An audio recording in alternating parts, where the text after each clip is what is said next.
Dezembro de 1811, uma força invisível tomou conta do Vale Central do Mississippi e continuou por semanas. Uma série de grandes terremotos fez com que o leito do rio subisse e descesse como se fosse um mar agitado.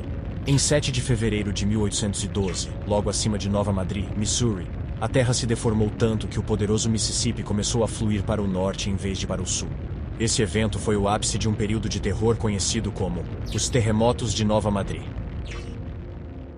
O temor do terremoto retorna aos Estados Unidos, mas desta vez não é sobre o aguardado Big One que poderá devastar a ensolarada Califórnia em breve, que inclusive, se vocês quiserem eu posso falar sobre ele em um vídeo próximo, me digam nos comentários o que acham. E também, não é sobre o verdadeiro Big One que pode causar destruição em Cascadia a qualquer momento, como vimos no vídeo sobre Cascadia, que a propósito recomendo bastante.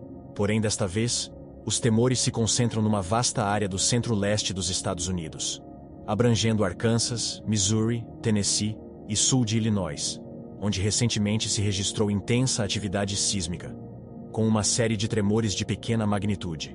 Esses tremores têm origem na zona sísmica de Nova Madrid, que no início do século XIX foi palco de terremotos devastadores tão severos que chegaram a inverter o fluxo do rio Mississippi. Muitas grandes cidades estão agora na zona de risco, de Memphis a St. Louis, e a região é considerada a falha geológica mais ameaçadora a leste das Montanhas Rochosas. Surpreso por nunca ter ouvido falar disso? Não é de admirar. Os terremotos de 2 séculos atrás atingiram regiões não grandemente povoadas e logo foram esquecidos.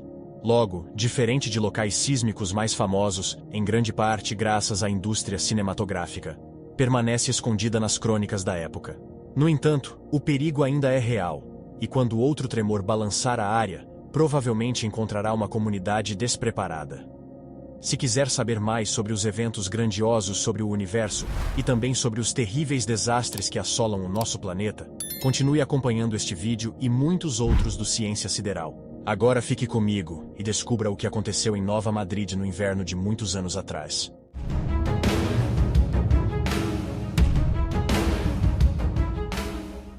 Em 16 de dezembro de 1811, às 2 da manhã, o primeiro terremoto atingiu o que hoje é o extremo sul do Missouri. Moradores do campo e da cidade acordaram com móveis balançando e pratos de porcelana quebrando. Casas estavam mudando de suas fundações. As pessoas saíram às ruas, tremendo de frio e de medo. Suas casas, antes tranquilas e seguras, tornaram-se subitamente perigosas. Até o amanhecer, a terra continuou tremendo, embora com menos intensidade. Por volta das 7 horas, houve outro forte tremor. Então, por volta das 11, ocorreu um ainda mais intenso. Abismos abriram-se no solo, expelindo lama, água e carvão. Gases sulfurosos do subsolo contaminaram o ar com um odor desagradável. Testemunhas viram milhares de pássaros fugindo freneticamente da área. Quando o tremor finalmente cessou, Little Prairie, uma cidade no Missouri, estava em ruínas. Pequenos tremores continuaram até janeiro de 1812. Na manhã de 23 de janeiro, por volta das 9, um forte terremoto novamente semeou o terror. Point Pleasant, já devastada e próxima ao epicentro, viu seus habitantes fugirem. Quando alguns retornaram em fevereiro, descobriram que a cidade não só estava destruída, mas também não havia mais vestígios dela. Devido ao terremoto de 23 de janeiro, Point Pleasant e o solo onde estava localizada foram lançados no Mississippi. Mas a devastação não parou por aí. No dia 7 de fevereiro de 1812, antes do amanhecer, os habitantes foram despertados por tremendas ondas sísmicas. O epicentro estava abaixo deles. Esse terremoto, mais violento que todos os anteriores, foi tão forte que chaminés em Cincinnati, Ohio, a 650 quilômetros de distância, foram derrubadas. Em Boston, Massachusetts, a 1.600 quilômetros, os sinos tocaram. Mais ao norte, em Montreal, no Canadá, pratos e pires tremiam sobre as mesas. Um homem do Kentucky, que morava a 130 quilômetros do epicentro, escreveu em seu diário: "Se não sairmos daqui, a terra nos engolirá vivos." A fúria do terremoto afetou especialmente a cidade ribeirinha de Nova Madrid. Os tremores de 1811 já haviam danificado gravemente Nova Madrid, matando vários habitantes e forçando a maioria dos sobreviventes a partir. O choque de 7 de fevereiro deu o golpe final. Quando o terremoto ocorreu, as poucas pessoas restantes fugiram às pressas. A margem elevada em que a cidade se erguia desmoronou e deslizou para o Mississippi, e as águas turbulentas levaram embora as estruturas de Nova Madrid. Em pouco tempo, a cidade havia desaparecido. Os terremotos causaram quedas de água temporárias ao longo do rio perto de Nova Madrid, virando dezenas de barcos. O tremor de 7 de fevereiro levantou e afundou o solo, revertendo o fluxo do Mississippi. Enormes abismos abriram-se sob o rio, criando redemoinhos que sugavam outros barcos. Os terremotos alteraram o curso do rio, inundando cidades e terras agrícolas. Eles também desviaram as águas, formando o lago Reelfoot, no Tennessee, que não existia antes de 1812. O terremoto foi tão poderoso que, em 3 minutos, as ondas sísmicas atingiram Charleston, Washington e Boston. O tremor durou 15 minutos, e até as casas mais robustas desabaram. St. Louis e Louisville sofreram graves danos. Tremores secundários continuaram por dias.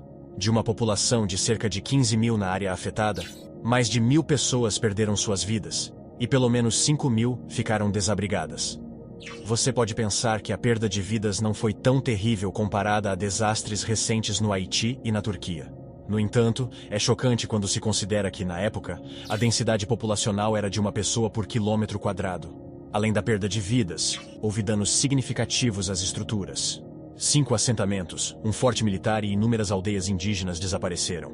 Em muitos lugares, o solo foi rasgado e coberto por areia, fissuras e rachaduras. Árvores mortas estavam por toda parte.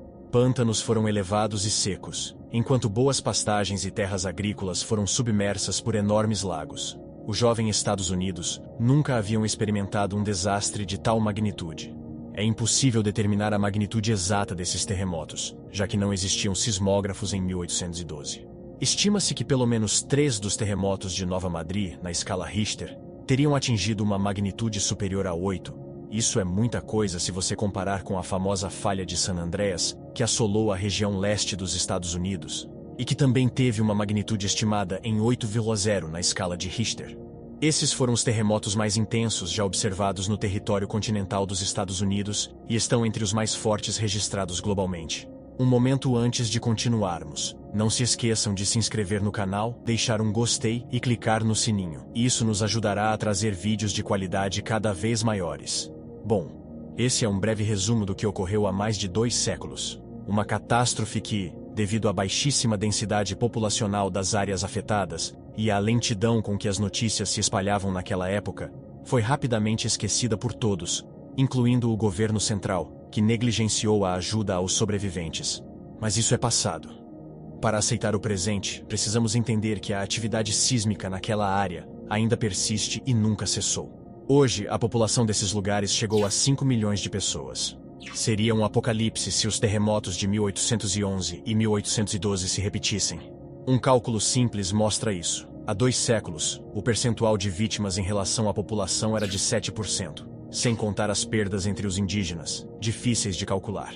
Se um terremoto de igual magnitude ocorresse hoje, esperaríamos pelo menos 300.000 fatalidades. Um massacre. Mas a falha de Nova Madrid ainda está ativa e representa alto risco para a população. No início do século XX, a área atraiu numerosas expedições científicas, com geólogos ansiosos por entender o que causou terremotos tão intensos numa região sem falhas superficiais como a de San Andreas, na Califórnia. Após décadas de escavações e estudos, descobriu-se que a atividade sísmica de Nova Madrid não se deve ao confronto entre 2 placas tectônicas, como na maioria dos eventos sísmicos violentos. A zona crítica está localizada perto do centro da placa norte-americana, enterrada a 600 a 900 metros de profundidade sob espessos sedimentos fluviais. Não deveria surpreender que áreas distantes das margens das placas possam ocasionalmente ser atingidas por terremotos. Mesmo as maiores e mais estáveis placas, onde os movimentos geológicos terminaram há bilhões de anos, podem sofrer deformações internas devido às pressões exercidas em suas bordas. Outra razão teórica para terremotos intraplaca seria o surgimento de uma nova margem, uma nova zona de fenda pela separação de uma placa em 2. Esse parece ser o caso mais provável para Nova Madrid. Estima-se que 0,5% da energia sísmica liberada no mundo seja atribuída a terremotos fora dos limites das placas. Os outros 99,5% são eventos mais numerosos e fortes que ocorrem nas margens entre as placas. No caso de Nova Madrid, a crosta mais dura, fria, seca e menos fraturada do centro dos Estados Unidos pode gerar choques em áreas maiores, comparado a terremotos de magnitude semelhante no oeste. A estrutura geológica da zona de falha de Nova Madrid é composta por camadas de rochas sedimentares, como o calcário, que amplificam os choques, como bater em um bumbo. Devido a esse efeito em cadeia, um terremoto na zona de falha de Nova Madrid viajaria mais longe e causaria mais danos do que um de magnitude semelhante na costa oeste. Hoje, a zona de falha de Nova Madrid, ainda ativa, apresenta o maior risco sísmico na América do Norte, a leste das Montanhas Rochosas. Atualmente, ocorrem em média 200 terremotos em Nova Madrid a cada ano. A maioria muito pequena para ser sentida. Cerca de uma vez por ano, ocorre um terremoto de magnitude 3,0. E a cada 10 anos, um de magnitude 5,0 ou superior. Os terremotos não podem ser previstos, mas a probabilidade pode ser calculada a partir de modelos de recorrência do passado. Com base nas evidências de atividade sísmica encontradas em características geológicas, cientistas estimam que em Nova Madrid, um terremoto com magnitude superior a 7,5, na escala Richter, pode ocorrer a cada 200 a 300 anos. Os sismólogos também calculam uma probabilidade de 25 a 40% de outro terremoto grave ocorrer na zona sísmica de Nova Madrid até 2040, com danos significativos e perda de vidas. Um dia, possivelmente sem qualquer aviso, um terremoto massivo atingirá a falha de Nova Madrid. Quando isso acontecer, milhares de pessoas perderão suas vidas, dezenas de milhares de estruturas serão destruídas e milhões de pessoas ficarão desabrigadas. Seria um pesadelo do qual ninguém conseguiria acordar. Como não sabemos quando o grande evento poderá ocorrer, o melhor a fazer é preparar-se, implementando medidas extremas de segurança. Então, se você mora próximo a essas regiões, ou se tem conhecidos que foram para os Estados Unidos e moram por essas regiões, mostre esse vídeo para ele, para que ele fique alerta e possa se preparar minimamente para isso. Infelizmente, muito pouco foi feito pelas autoridades, o que é alarmante. A pequena cidade de Nova Madrid, agora símbolo do risco de terremoto na região, possui atualmente uma população de 3.000 habitantes. Dizem que a cidade encara a situação de forma filosófica, com a máxima de manter um olho no Mississippi e outro nas colinas. O cantor folk de Nova Madrid, Lou Hobbs, expressa isso de outra forma em sua canção emblemática, Living on the New Madrid Fault Line. O bom Deus nos colocou aqui, e só Ele vai nos levar embora. Vivendo na falha de Nova Madrid, você tem que viver isso dia após dia. Bom, isso que eu queria passar para vocês. Mostrar que mesmo lugares que vocês talvez nunca tenham ouvido falar, possam ser perigosos, como mostrei no vídeo sobre Cascadia, que a propósito, se você não assistiu ainda, assista, pois ficou muito bom. E como eu disse no final daquele vídeo, é sempre bom ficar alerta sobre isso, pois por mais que estejamos distantes aqui no Brasil, às vezes numa viagem a negócios, ou até mesmo fazer um passeio de férias em locais próximos dessas regiões, podemos acabar trombando com situações desesperadoras. Então, o mínimo de conhecimento sobre isso poderá lhe ajudar a salvar você e sua família. Bom, por hoje é isso e até a próxima.